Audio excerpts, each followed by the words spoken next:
पाठ 10 गांव बड़ा या शहर।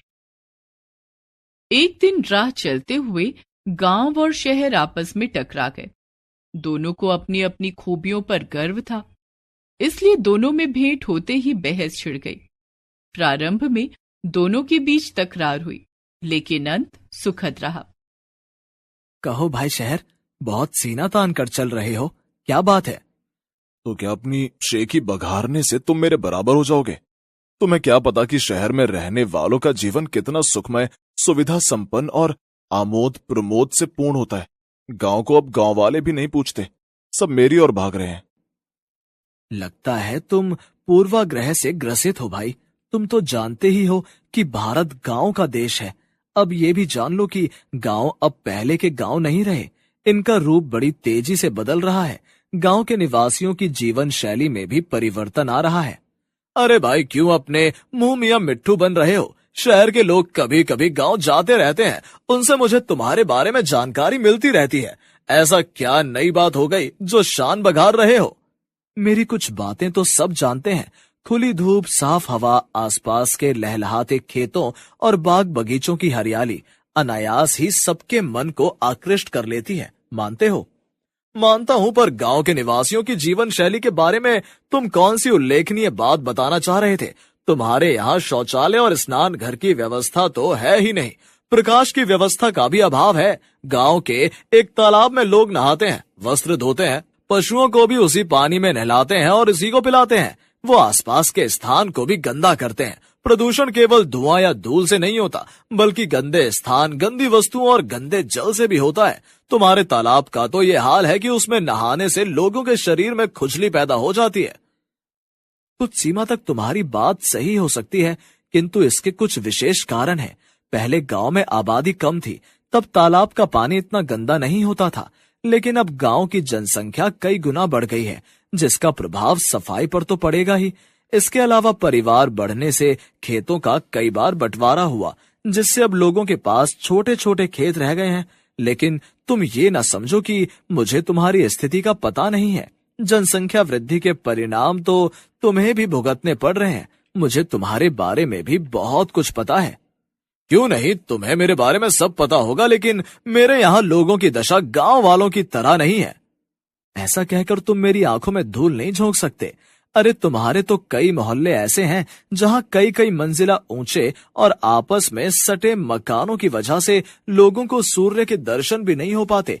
रात में बिजली के प्रकाश में जगमगाने वाले घर दिन में सूर्य के प्रकाश के लिए तरसते रहते हैं। स्वच्छ वायु और सूर्य के प्रकाश की सुलभता पर ही तुम इतना इतरा रहे हो। जरा अपने चारों ओर पड़े हुए कूड़े के ढेर को भी तो देख लो, अपनी गलियों के दर्शन तो कर लो। कूड़े के ढेर हट रहे हैं और गलियां भी पक्की हो रही हैं। खुली धूप और हवा ये गांव के सबसे बड़ी नियामतें हैं। शहर और मन को स्वस्थ रखने के लिए सूर्य का प्रकाश, स्वच्छ हवा और पड़ोस में हरा भरा वातावरण कितना आवश्यक है, ये तो तुम भी जानते होगे। ग्राम वासियों को बड़ी सुलभता के साथ पौष्टिक आहार के आवश्यक पदार्थ शुद्ध और सस्ते दामों में प्राप्त हो जाते हैं। उत्तम स्वास्थ्य के लिए पौष्टिक आहार की आवश्यकता से तो तुम सहमत ही होगे। किन पदार्थों की सुलभता की बात तुम कर रहे हो? दूध, दही, घी, हरी सब्जी, ताजे फल, खाने का शुद्ध तेल, गुड़, ईख, दाल, अनाज, ये ही तो पौष्टिक भोजन के आधार हैं। मेरे किसान इनका उत्पादन करते हैं, इसलिए ये वस्तुएं गांव में सरलता से और शुद्ध रूप में मिल जाती हैं। अरे तो कौन सा बड़ी बात हुई, मेरे यहाँ भी अनाज मंडी, सब्जी मंडी और अन्य वस्तुओं के बाजार हैं, जहाँ से सभी प्रकार की आवश्यक वस्तुएं खरीदी जा सकती हैं। स्कूल, कॉलेज, सिनेमा, अस्पताल आदि के होने से लोगों को शिक्षा, मनोरंजन और स्वास्थ्य रक्षा के साधन भी सहज ही प्राप्त हैं। इनके लिए तुम्हारे लोगों को मेरी शरण लेनी पड़ती है। मेरे कल कारखानों और मिलों में गांव के लोगों को काम मिलता है।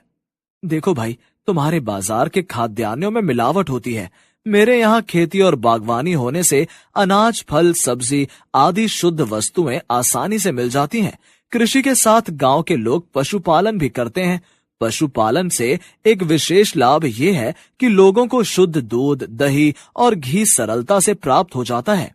और शिक्षा के लिए गांव शहरों पर निर्भर जरूर हैं, पर ये तो उनकी गुणाग्रहता है। रही तुम्हारे कारखानों और मिलों में कार्य करने की बात, तो ये मत भूलो कि तुम्हारे कपड़ा मिल, दाल मिल, गन्ना मिल सब मेरे यहाँ से लाए कच्चे माल से चल रहे हैं।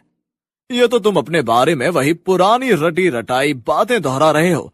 अरे दूध मिलता है गांव वालों को, शहर में तो खरीदने पर मिल भी जाएगा, गांव में तो खरीदने पर भी नहीं मिलता। हाँ, कच्चे माल वाली बात मैं मानता हूँ। भैया, फालतू दूध को शहर भेज दिया जाता है, इसके लिए तो तुम्हें धन्यवाद देना चाहिए। देखो भाई, अब गांव का रूप बदलता जा रहा है। स्वतंत्रता प्राप्ति के बाद से गांव और शहरों को आपस में जोड़ने के लिए पक्की सड़कों का निर्माण हो रहा है। शिक्षा और स्वास्थ्य रक्षा की सुविधाओं के प्रसार के लिए गांव-गांव में स्कूल या अनौपचारिक शिक्षा केंद्र और थोड़ी थोड़ी दूरी पर अस्पताल खोले गए हैं।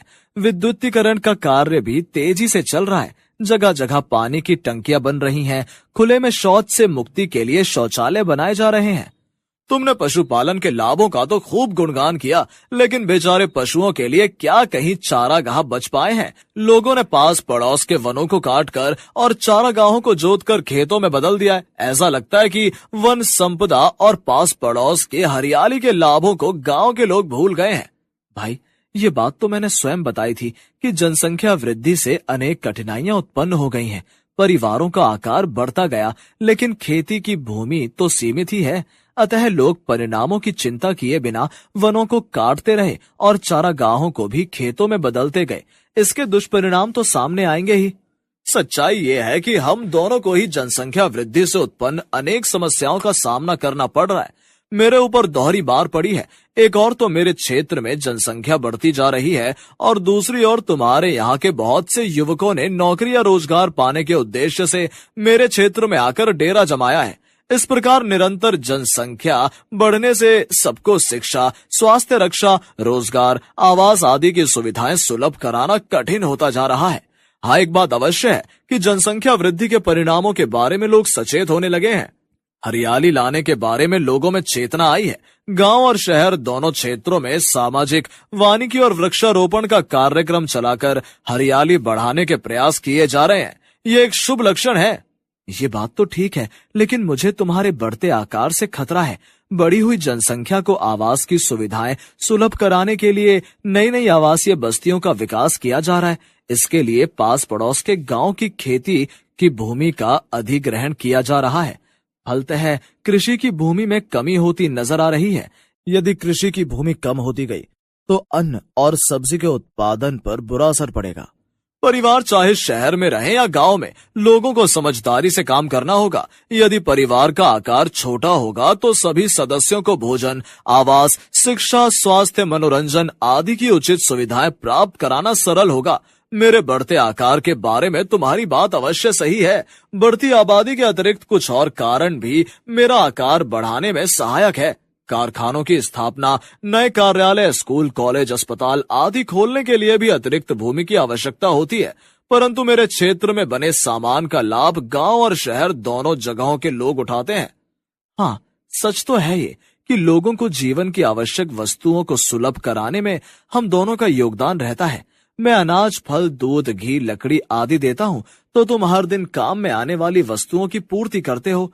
इस प्रकार हम दोनों एक दूसरे के सहयोगी हैं, पूरक हैं। हमारे निरंतर विकास से अलग अलग गांव और शहरों का ही नहीं बल्कि संपूर्ण भारत का स्वरूप बदलता जा रहा है। कुछ भी हो, गांव के लोग अब भी पिछड़े हुए हैं। ना उनके पास विचार है और ना ही उन्नति की नई योजनाएं।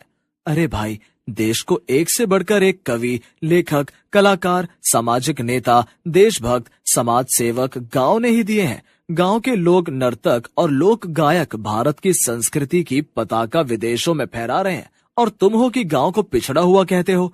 तुम्हारे ये गगनचुंबी भवन उन्हीं के अनपढ़ हाथों से बनाए गए हैं। खदानों से खनिज संपदा उन्होंने ही निकाली है। तुम्हारे कल कारखाने उन्हीं के बलबूते चल रहे हैं। तुम्हारी सड़कों पर बसें भी वही चला रहे हैं। पुलिस और सेना उन्हीं के बल पर देश की आंतरिक और बाह्य सुरक्षा की बागडोर संभाले हुए है।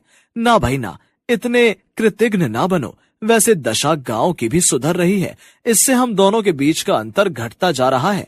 सच्चाई तो यह है कि बहुत समय पहले मैं भी एक छोटा सा गांव था और धीरे धीरे बढ़ने से आज मेरा ये रूप बन गया है। हम दोनों की प्रगति से ही राष्ट्रीय विकास का मार्ग प्रशस्त होगा। मेरी उन्नति तुम्हारी उन्नति से जुड़ी हुई है। वैसे भी तुम मेरे बड़े भाई हो। ये हुई ना बात। भैया, हम दोनों सदा से एक दूसरे के पूरक रहे हैं। मेरी परिश्रमशीलता बनी रहे और तुम्हारी कार्य कुशलता और वैज्ञानिक दृष्टि, तुम भी बने रहो और मैं भी बना रहूं।